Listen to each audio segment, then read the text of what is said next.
Hello, hello, hello there, my beautiful YouTube family. It's me, Lisa, and I'm back for another episode of Smile with Me. Guys, I just want to tell you just how much I have missed you. When I started going back through my videos, I realized the last time I had been on here was Mother's Day. Oh my gosh, that's been over a month ago. Y'all know that's not me. I got to do better. I have got to do better and stop leaving you guys out there because I know you want to hear from me. You need some words of encouragement. And so I need to be on point and get back on here. So I don't want to take up a lot of your time today, with things, but I do want to go ahead and just hop into the goodness of God and start telling you about the ram in the bush. And I don't know if any of you are familiar with that term, but it comes from the book of Genesis in chapter 22, verse 13, where it talks about Abraham having to sacrifice his only son, Isaac. And he's listening to God, and he's being told, he's got to sacrifice his son, and he's dreading it. I mean, imagine how you would feel your only son that you have, and you're being told that you need to sacrifice it. And so that's where Abraham was. He was feeling some kind of way, about the whole situation. So he got to the altar, with his son, placed his son on the altar. And as he's doing that and building the altar and things, an angel of the Lord spoke to him and said, there is a ram in the bush over there that you need to use to sacrifice instead of your son. And so I can only imagine just how elated Abraham was to know I get to keep my son. So in my mind, I can just see him quickly grabbing his child off that altar and grabbing a hold of the ram and putting the ram on the altar and sacrificing that ram instead of his only son. So I know he was just grateful to know that that ram in the bush came through for him. So I just want to remind you that, when you don't understand why things are going the way they are, there is a ram in the bush. When you feel like being obedient is next to impossible, there is a ram in the bush. When you just feel like there is no way this can possibly happen, you've exhausted all of your resources, there is a ram in the bush. I'm telling y'all, the way that I heard about a ram in the bush goes back years ago. I think I was maybe 25, 26, maybe 27. I don't know. I was in about mid 20s or so. And I remember being at a church event, and I remember we were supposed to have a guest speaker, and my pastor got up and he made an announcement, that there had been an emergency with the guest speaker, and he wasn't going to be able to provide the message for us as we had hoped. So there was another minister that was in the audience, and he approached, and had a conversation with my pastor, and like, hey, I've got a message to, prepared, I'm happy to deliver it. And I can just remember my pastor, saying, look at God, we have a ram in the bush. And that was my first connection with a ram in the bush. And it has truly come full circle with me in this past week with the situation, that I had where I've had some rams with an S in the bushes. So Wednesday morning, I received a text message and a phone call, all like right around 7 a.m. I had not even gotten out of bed yet, but when I woke up, that was what I woke up to, was this message, from one of the staff members that was going to help with the summer program. And he had a family emergency, and he wasn't going to be able to help out next week as he had planned. And I was, oh my goodness, number one, I'm thinking how much, I need for his family to have peace and, and strength, for their family emergency. And at the same time, I'm like, hey, we're going to be all right, with our summer program. Don't even worry about it. God's going to come through for us, So just like I was saying, when you think there's no other way that you can make it happen or things can possibly happen, there was a ram in the bush. Well, I had several rams in the bush on Wednesday. So I was reading through that, and trying to process that and how, I was going to be able to make it work. And so A couple hours later, I got a text message from a friend of mine that was, "Hey, do you need any help with your summer program?" And I was like, "What? Yes, I do." And I'm literally, I almost fell off my seat that I'm sitting on now because I was like, look at God. He is really coming through for me. I must be living right? So I was like, yes, I do. So she's able to help me out next week and even able to help me out a few other days later on in our summer program. So it is all working for the good of God. And so a couple hours after that, got another text message from a staff member who was like, I know we kind of went back and forth about, the summer program and me just trying to make a decision, about what I wanted to do and stuff. And she said, if you'll still have me, I'm more than happy to come in and help you out. And I was like, yes, yes, yes, I know God loves me because look at this. So then, another teacher and I, had been, working for several weeks, trying to nail down, someone who could come and help us out. We were wanting an author, to come in and help us out, with some additional enrichment. We have enrichment set up for our kids through the program, but we wanted to just provide something a little extra because at my school, we go big or go home. So we wanted something a little bit extra for our students to be able to enjoy. And so, as it turns out, we were able to confirm that Moody Black is going to be able to help us out. Yes, Moody, I am giving you a shout out. Y'all, if you need him, go look him up on social media. Go follow him.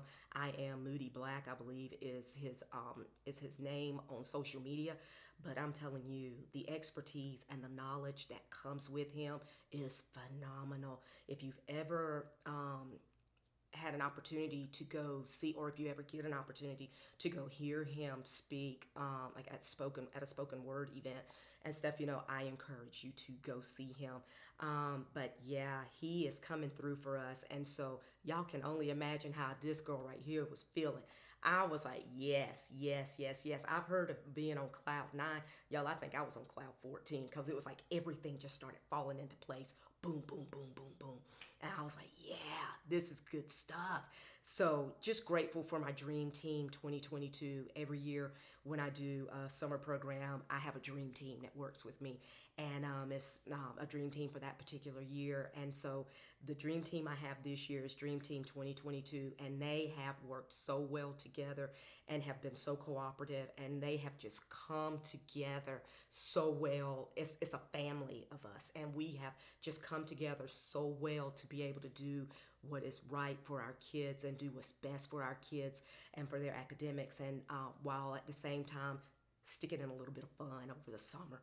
So just grateful for that. And I just had to share with y'all about that particular goodness of God that has happened for me on Wednesday. Wednesday.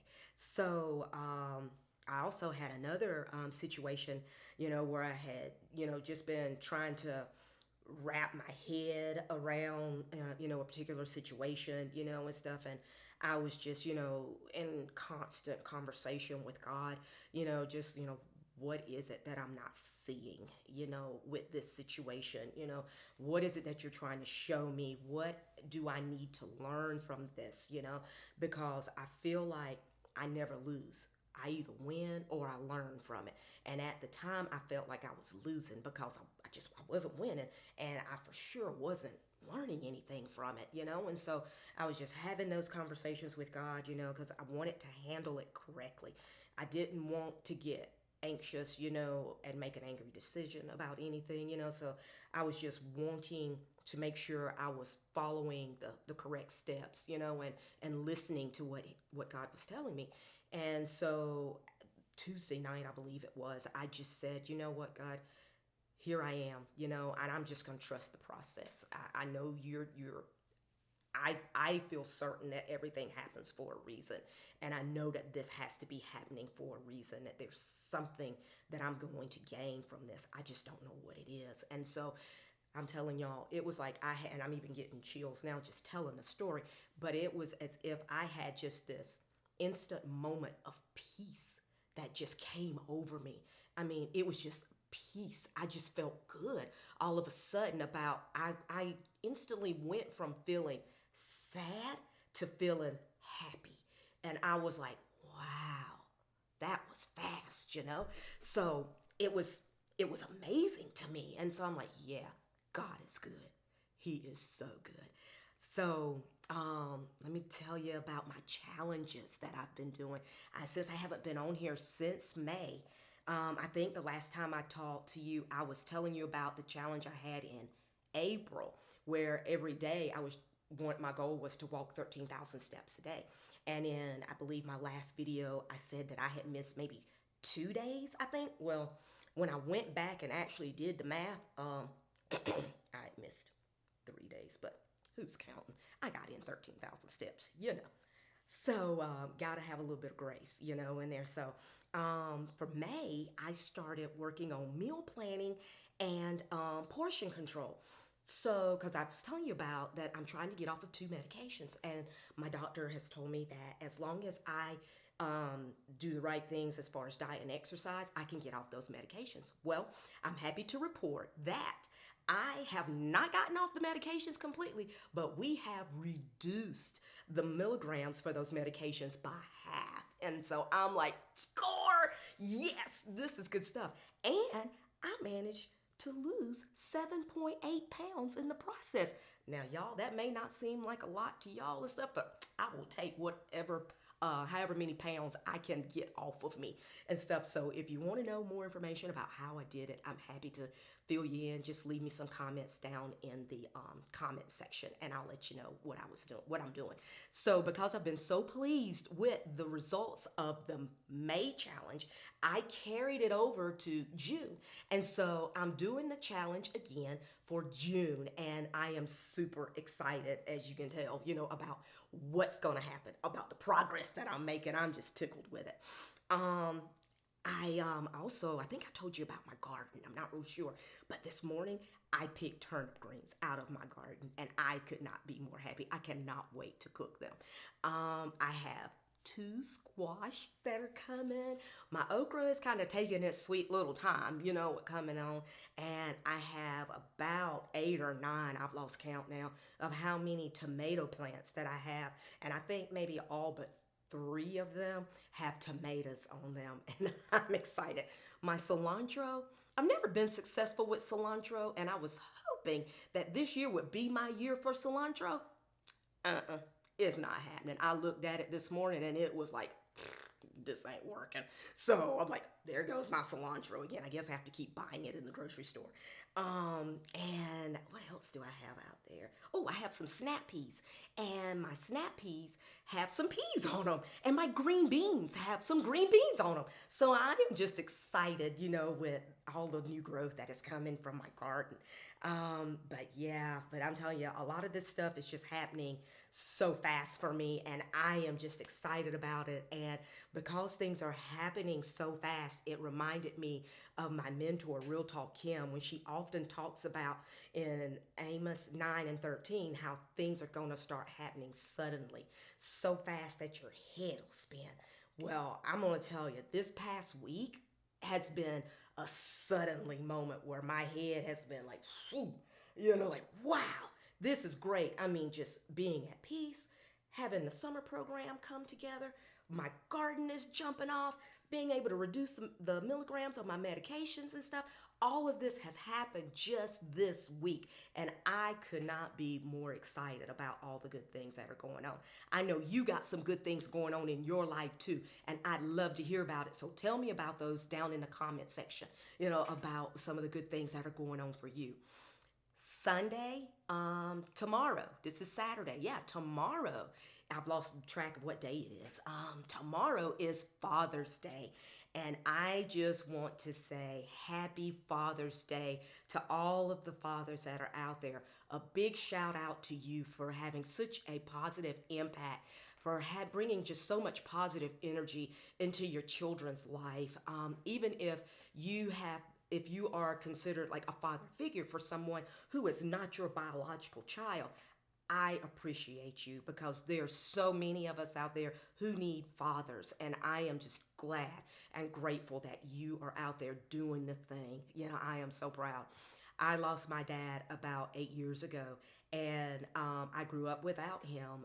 He was around, but we just weren't in the same household, and we really didn't see each other that much as I was growing up. So I had a lot of missed opportunities. So before he passed away, about 6 months before he passed away, we had an opportunity to get together. And when I tell you it was a grand time, oh my goodness, it was a grand time. I was able to figure out where I get my personality from, where I get just all of my energy from, my enthusiasm, my quirks, my silliness, everything. It was during the Christmas holidays at the time, and he was in the hospital. And I remember a crew came through to sing Christmas carols, and he was singing right along, and it was like he popped me on the shoulder, and he's like, "Sing, Lisa," and I'm like, "Yes, jingle bells, jingle bells." It was hilarious. We must have sang about 4 or 5 Christmas carols there just in his room. And I was like, I know y'all need to get to other patients and stuff, so we need to let them go and stuff. But it was a grand time, and just sitting and talking about the things that he enjoyed about life, and me being able to share with him about the good things that I enjoyed about life and stuff. And so it was just a great time, y'all. I'm telling you, it was good. But that was 8 years ago. And but he has gone on now. But yeah, those of you out there who are doing the thing, I am just grateful for you. And I just want to give you a huge shout out and tell you how wonderful you are, because we need good fathers in the world. We have children that need father figures. And so if you can do that for a child, please be there for that child. I think that's about all I got today. I'm gonna go ahead and get up out of here. I just want to thank you again for letting me come into your space, just to give you a few words of encouragement, and tell you about the goodness of God. And hey, I'd love to hear about the good things that are happening for you. So please leave that in the comment section. Don't forget to like my channel on YouTube, Smile with Me, with an exclamation mark. And share this video with some friends that you know could benefit from this. So share it with them. Drop me a line, drop me some comments, and let me know how you're doing and things. But again, I'm really sorry it's taken me this long, but that thing called life just kind of got in the way. And so, but yeah, I'm back. I am back, and I am happy to be back and happy to see y'all. So I want you to go and enjoy the rest of your day. Have a good rest of the day on purpose. Right? Just like my friend Chris McClurkin says, do it on purpose. I love you. I love you. Mwah, mwah, mwah.